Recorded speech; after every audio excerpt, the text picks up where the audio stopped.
Okay, let's talk about polynomials, shall we? What the heck's a polynomial? Well, it's just a bunch of algebraic terms put together. If we have a single term like 3x squared, that has a special name called a monomial. Okay? If we have two terms, 3x squared plus 4x, that has a special name called a binomial. Okay, now, gold star for whoever can tell me what a three-termed polynomial might be called. You got it. Trinomial. Okay? IAL. Okay? Those are kind of special cases of this generic polynomial, which is a catch-all for all of them. Okay? So we've dealt with them a little bit before when we said simplify this expression, 3x plus 4x. We said we had like terms and we combined those and we call that 7x. Okay? Well, now we're just going to do the same idea, but we're thinking of them as, hey, here's a polynomial and here's a polynomial, and let's add those polynomials together. Okay, so we're going to add some polynomials here. Let's take negative 9x cubed plus 7x squared minus 5x plus 3, and let's add that to 13x cubed plus 2x squared minus 8x minus 6, okay?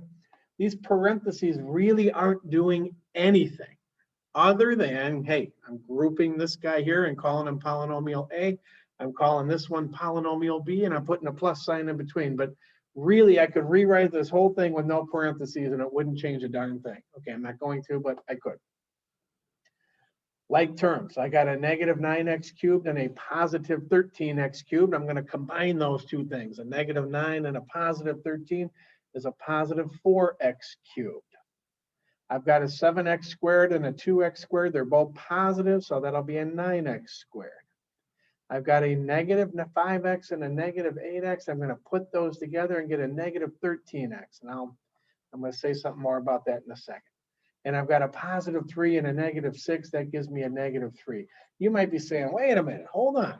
That's not a negative 5 and a negative 8 like you just said. That's minus a positive 5 and minus a positive 8. Okay, but minus 5 and plus negative 5 are the same operation, shown differently.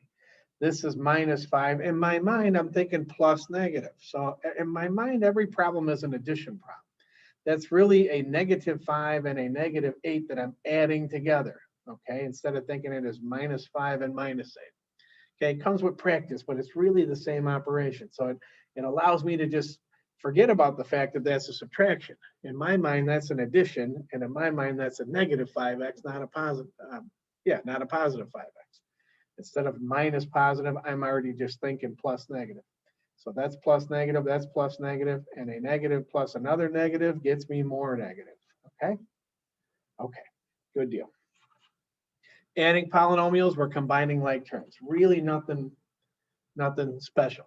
Now subtracting is the same thing, really, but we got to stop and think 1 extra second when we're subtracting, okay? Just 1 extra second, that's all we need to do. Let's try 7x squared plus 3x minus 4. And now I got a subtraction sign in the middle. 4x squared minus 6x minus 7. Okay, now the parentheses are serving a purpose. At least that second one is serving a purpose. I could not just rewrite it without the parentheses because then I'm going to make a mistake. Okay, because remember we talked earlier in another video that a minus sign in front of a parentheses is like distributing a negative 1 across that parentheses. And if I just arbitrarily drop that parentheses, how am I going to know to distribute? Okay, so in the case of a subtraction, I always say, let's rewrite it. I can drop the first parentheses. That's not hurting me at all. But now I'm going to distribute that negative 1 across. So now it's going to be a minus 4x squared. It's going to be a plus 6x, and it's going to be a plus 7. Okay, distributing that negative across. Now we're home free again. Okay. I've got a 7x squared minus a 4x squared. Again, in my mind, that's a positive 7x and a negative 4x. And I'm going to add a positive and a negative, and I'm going to figure out and say, hey, that's 3x squared. Positive 3x and positive 6x, that gives me plus 9x. A negative 4 and a positive 7, if I put those together, I get a positive 3. All right, addition and subtraction of polynomials. We're just combining like terms, but if it's a subtraction, we got to apply that subtraction across the parentheses before we start combining the terms. All right, but we only add or subtract what we call like terms. Okay, now multiply is different. Multiply, I need to have the same kind of, family, if you will. X's are going to multiply with other X's, but it doesn't have to be an exact match. As long as they're both X's, I can take an X squared and an X cubed, and I can multiply them together. Okay, so we need to talk a little bit more about exponents just to make sure we remember what's happening here. If I take, 2 to the power of 4, we say, well, what is that? Well, that means 2 times 2 times 2 times 2, right? That's what that means. And if I take 2 to the power of 3, that means 2 times 2 times 2. Okay, so all together, I've got 7 2's over here. So if I combine this, then I would say 2 to the power of 4 times 2 to the power of 3 means I've got 2, 3, 4, 5, 6. Means I got 7 of them sitting there. Well, that means it must equal 2 to the power of 7, and it does. Okay, so when we're multiplying these things, we're going to add the exponents. Okay, we add the exponents. Okay, we keep the base the same. Okay, this 2 is the base. It stays a 2. It's not 2 times 2 is 4. It stays a 2. It's 2 to the 4 times 2 to the 3rd. It's still 2 to the something, and then that something is when I add the exponents. Okay, so you keep the base the same, and you add the exponents. So I can do it with a base of a number. I can say 5 to the 4th times 5 to the 6th. I'm going to keep the same old 5, and I'm going to add, and I'm going to get 5 to the 10th. Switch to letters, x to the 7th times x to the 9th. It's still going to be x to something, and that something will be 16. Okay. How about y times y to the power of 5? Now, this y over here doesn't have an exponent, right? Well, if you don't have an exponent, you really do have an exponent. It's just a 1. Okay, so it would be y to the 6. Okay, so if you don't have an exponent, it means there's an exponent of 1. I don't have to limit myself to multiplying 2 things together. I could have, y squared times y to the 3rd times y to the 4th. Okay, same old thing here. I'm going to add the 2 plus the 3 plus the 4, and I'm going to get y to the 9th. Okay, all good there? What if I have something like this now? What if I have, let me go back to numbers to demonstrate. What if I have, 3 squared, but then I want to take that thing I call 3 squared and I want to raise it to the power of 4. Okay, well now, whoa, what's going to happen now? Well, if I take something raised to the power of 4, that means take that something and multiply it by itself 4 times, right? That's what that means. Okay, well now this is what we just were doing up here. I'm going to add these exponents together, and I'm going to get 3 to the power of 8. Okay, now you can see there was a shortcut way for me to get that 8 instead of writing this all out like I did. And that was to multiply the exponents. Okay, so when I have a power that's being raised to another power, I'm going to multiply those powers together. I keep the same base, it still is 3, but now I'm going to multiply the exponents. Okay, so that's different from what we did up here. Up here we added the exponents because it was some number with an exponent times that same number with an exponent. We add the exponents. Here it's a number with an exponent, but then it's being raised to another exponent. We're going to multiply. Okay, so it works with numbers, it works with letters. X to the 6th raised to the power of 4. I am going to multiply and get x to the 24th power. Okay, the number could be a negative in here, negative 3 to the 5th. and then square it, whatever that base is, it's just going to stay. We're not trying to evaluate this and turn it into a number right now. We're just going to leave it whatever that base is, and we're going to multiply the exponents, and that's what we're going to get for our answer. Okay. Now, what if I have multiple stuff inside of parentheses and then it's raised to an exponent? What if I have, like, 2x cubed? What's happening there? Well, there's this thing called the product to power rule for exponents. If I have a product means I'm multiplying two things together, which I have a product, and then I am raising that product to a power. I can take each individual part and raise it to the power. Okay, so that's really 2 cubed times x cubed, okay, which we could, in this case, maybe we would want to take it all the way home. 2 cubed is 8, so it'd be 8x cubed.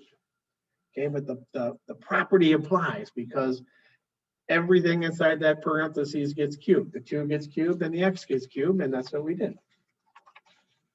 Okay, so kind of more generically presented, if I had some a, b all raised to the power of n, it's just a to the n times b to the n, which is what we just did with an example. Okay, how about,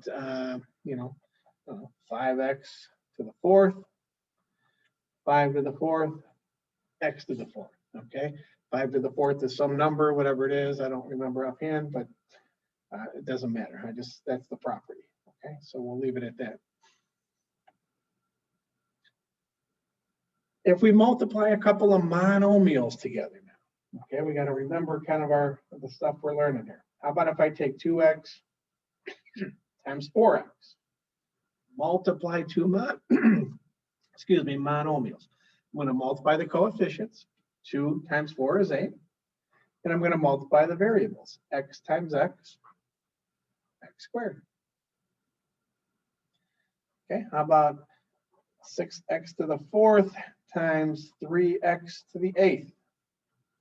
I'm going to multiply the 6 and the 3 and get an 18. I'm going to multiply the x to the 4th and x to the 8th. That's where I add the exponents. And I get x to the 12th. Okay, so multiplying monomials, pretty straightforward. Okay. What about a monomial times like a polynomial? What if I have, 2x times 3x plus 4, something like that? Well, now we got to remember the old distributive property, right? I got this number outside the parentheses. I'm going to multiply it across the parentheses. Okay, so 2x times 3x is going to give me a 6x squared. And 2x times 4 is a plus. There's a plus sign there. 2x times 4 is going to be 8x. All right, that wasn't so bad, I guess, right?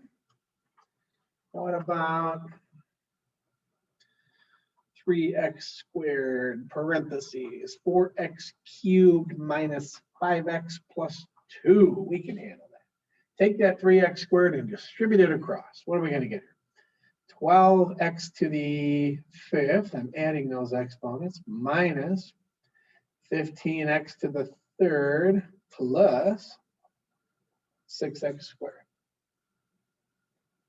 Okay, think in the back of your minds about how I would do this in reverse process, reverse operation. What if I started here and I had to produce that? We call that factoring a polynomial. You have to kind of spot that 3x squared hidden inside every one of these, and you have to extract it away.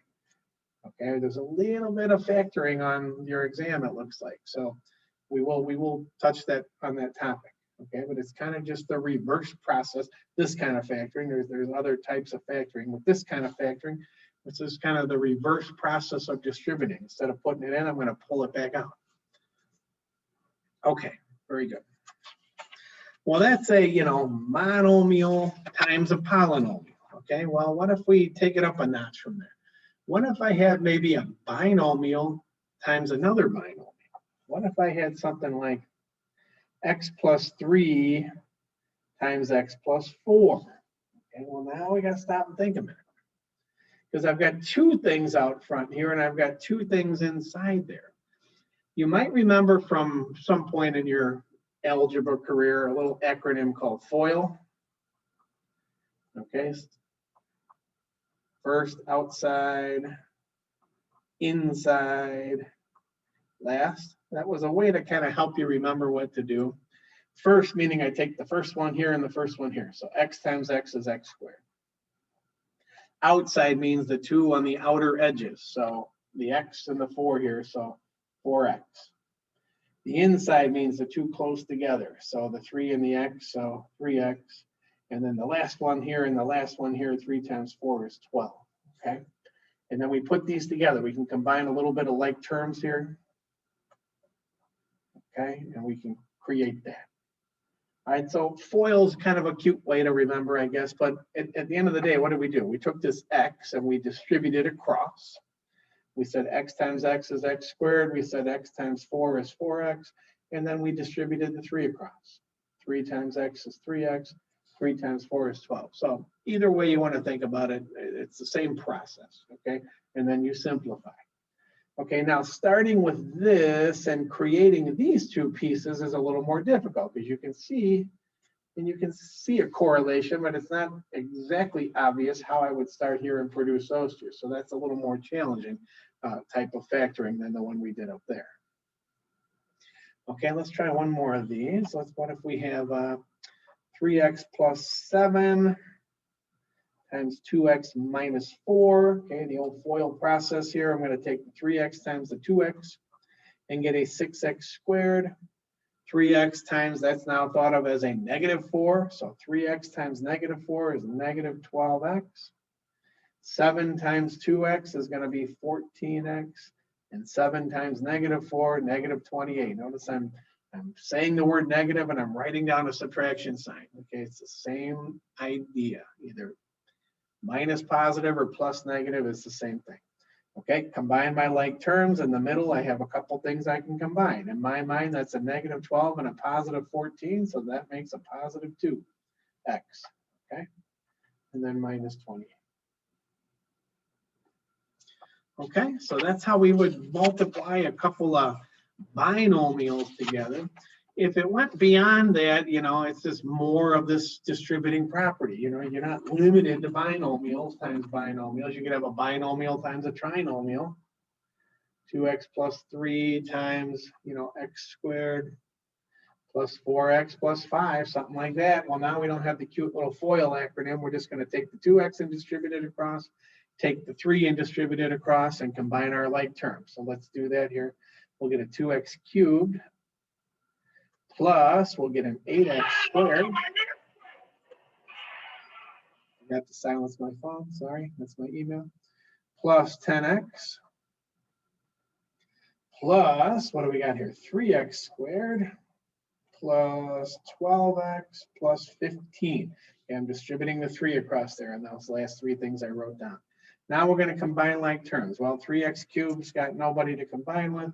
We have a positive 8x squared and a positive 3x squared, so that'll be an 11x squared.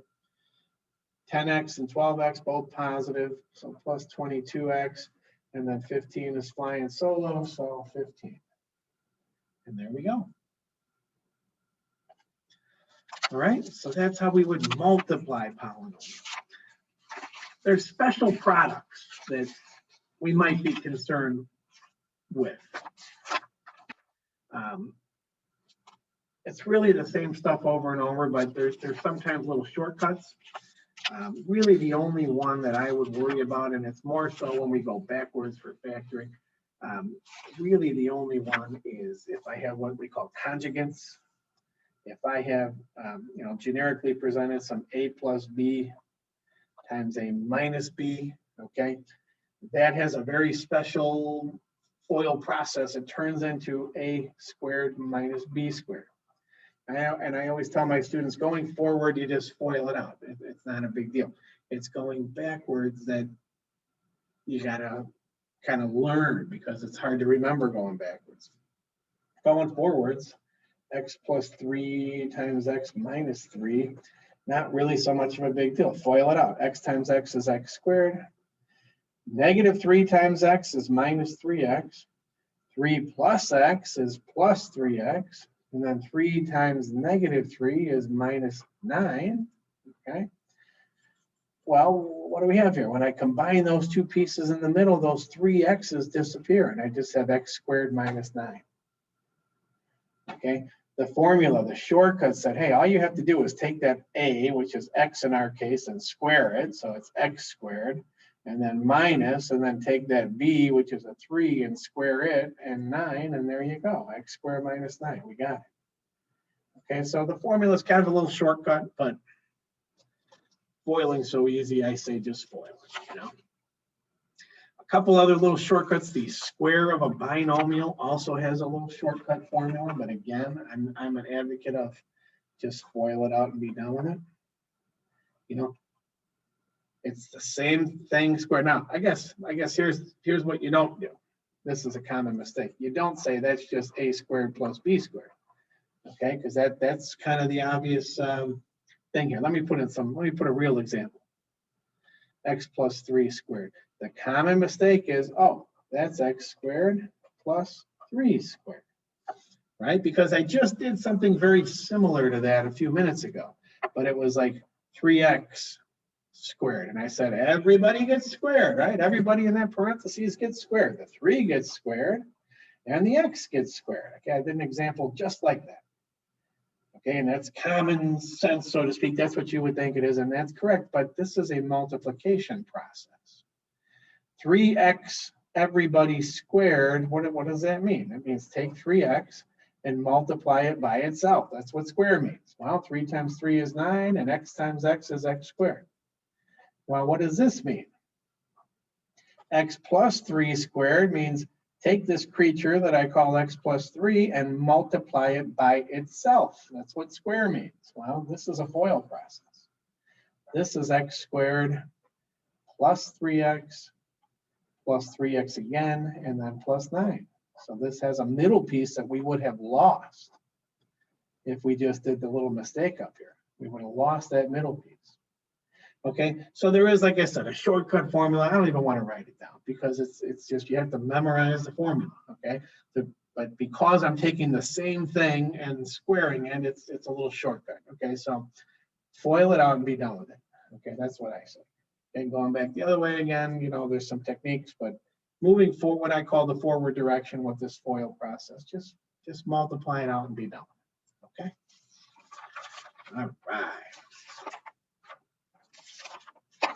All right, I think that's where we're going to call this video quits, okay? Multiplying polynomials. We will start dividing polynomials in our next video.